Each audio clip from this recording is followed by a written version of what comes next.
एक जबरदस्त आइडिया को एक कामयाब कंपनी में बदलने का सफर कैसा होता है? राइज एंड स्केल में आपका स्वागत है। How to start a startup series के इस 19वें लेक्चर में हम बात करेंगे दो सबसे बड़े डरों की जो हर नए फाउंडर के रास्ते में आते हैं, अपने प्रोडक्ट को बेचना और उसके लिए पैसे जुटाना। लेकिन क्या हो अगर इन डरों पर जीत पाने का एक सीधा साधा रास्ता हो? आज हम वाई कॉम्बिनेटर के एक्सपर्ट्स की सलाह से जानेंगे कि इन मुश्किलों को मौकों में कैसे बदला जाए। तो सवाल ये उठता है कि पहले क्या आता है, पहला ग्राहक या पहला इन्वेस्टर? ये एक ऐसी दुविधा है जो हर किसी को परेशान करती है, लेकिन घबराने की जरूरत नहीं है।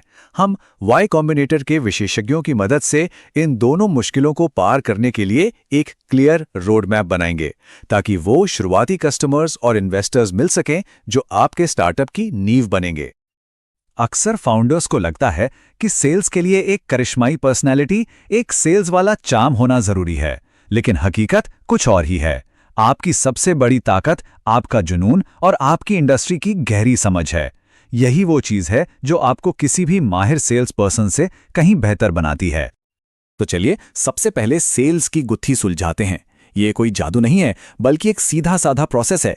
वाईसी के टाइलर बॉस्कने ने एक ऐसी सिंपल प्लेबुक बनाई है जिसे कोई भी फाउंडर आसानी से फॉलो करके नतीजे ला सकता है। सबसे पहला और जरूरी कॉन्सेप्ट ये है कि आपके जितने भी संभावित ग्राहक हैं, उनमें से सिर्फ 2.5% ही इनोवेटर्स होते हैं। हाँ, सिर्फ 2.5%। ये वो लोग हैं जो नए आइडियाज को आजमाने का जोखिम उठाते हैं और आप जैसे बिल्कुल नए स्टार्टअप पर भरोसा करने को तैयार रहते हैं। और यहीं से खेल बदल जाता है। इसका मतलब ये है कि शुरुआती सेल्स किसी एक परफेक्ट पिच को ढूंढने के बारे में नहीं है, बल्कि ये ज्यादा से ज्यादा लोगों तक पहुंचने का खेल है। आपको एक बड़ी संख्या में लोगों से संपर्क करना होगा ताकि आप उन 2.5% इनोवेटर्स तक पहुंच सकें। अच्छा, जब आप किसी संभावित ग्राहक से फोन पर बात कर रहे हो तो सबसे जरूरी नियम जानते हैं क्या है? बोलें कम, सुने ज्यादा। आपका लक्ष्य 70-30 का अनुपात होना चाहिए। मतलब 70% समय ग्राहक को अपनी समस्या और जरूरतें बताने दें और सिर्फ 30% समय आप बोलें। इसका सीधा सा मतलब ये है कि एक सेल्स कॉल का मकसद अपने प्रोडक्ट के फीचर्स गिनाना नहीं है। असल मकसद है सही सवाल पूछकर ग्राहक की समस्या को गहराई से समझना। एक बार आप उनकी समस्या समझ गए तो समाधान बेचना बहुत आसान हो जाता है।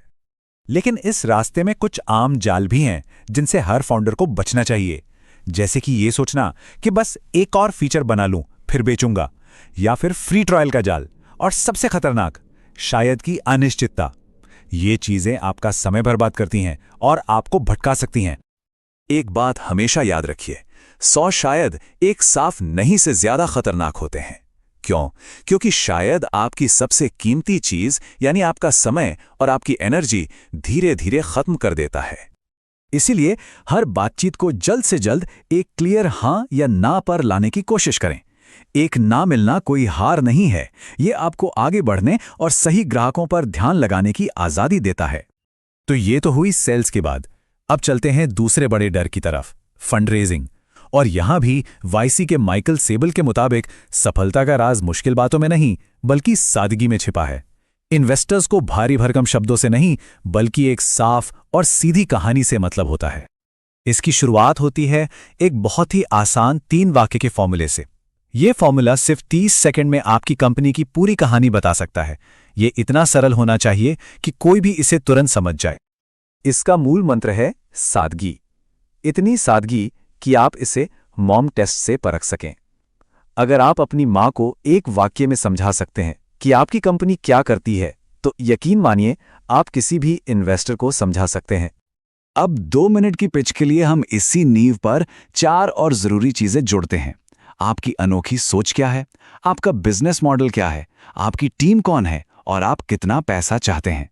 ये चीजें आपकी कहानी को पूरा करती हैं। और जब पैसे मांगने की बात आती है यानी द आस्क, तो आपको पूरी तरह तैयार रहना होगा। आपको साफ साफ पता होना चाहिए कि आप कितना पैसा किन शर्तों पर और किस लिए मांग रहे हैं। यहां जरा सी भी अस्पष्टता ये दिखाती है कि आपने अपना होमवर्क ठीक से नहीं किया है। देखिए, एक बेहतरीन पिच तैयार कर लेना तो सिर्फ आधी लड़ाई है। असली चुनौती उसे सही लोगों तक पहुंचाना और इस पूरे प्रोसेस को सही ढंग से मैनेज करना है। और यहीं पर ज्यादातर फाउंडर्स गलती कर जाते हैं। तो यहाँ सलाह ये है कि आप किसी जान पहचान के जरिए इन्वेस्टर्स से मिलें और अपनी सारी मीटिंग्स को एक ही हफ्ते में रखें। ये एक लंबी दौड़ नहीं है, ये एक तेज स्प्रिंट होनी चाहिए। इस स्ट्रैटेजी से एक चीज पैदा होती है जिसे कहते हैं डील हीट। जब इन्वेस्टर्स को पता चलता है कि दूसरे लोग भी आपकी कंपनी में दिलचस्पी ले रहे हैं, तो अचानक माहौल बदल जाता है और आप एक मजबूत पोजीशन में आ जाते हैं। और बिल्कुल सेल्स की तरह ही फंडरेजिंग में भी आपका मकसद एक साफ फैसले तक पहुंचना है। अगर कोई इन्वेस्टर कहता है शायद या सोचकर बताता हूं, तो उसे नहीं ही समझिए और अपना समय बर्बाद किए बिना आगे बढ़िए। तो सेल्स और फंडरेजिंग, इन दोनों डरावनी लगने वाली चीजों को आखिर क्या जोड़ता है? वो कौन सी एक चीज है जो दोनों में कामयाबी की गारंटी देती है? इसका जवाब है आपकी कहानी। ये कहानी कि आप एक प्रॉब्लम को कितनी गहराई से समझते हैं और उसे सुलझाने के लिए क्या ठोस कदम उठा रहे हैं। आपकी असली तरक्की ही आपकी सबसे अच्छी कहानी है। और यही बात हमें सबसे बड़े सबक तक ले आती है। एक बेहतरीन पिच सिर्फ अच्छे शब्दों या सुंदर स्लाइड से नहीं बनती। ये एक बेहतरीन कंपनी बनाने का नतीजा होती है। अपनी कंपनी को बेहतर बनाइए और आपकी पिच खुद ब खुद बेहतर हो जाएगी।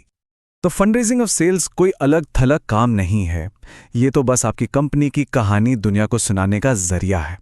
और ये कहानी आपकी मेहनत और आपकी तरक्की से बनती है।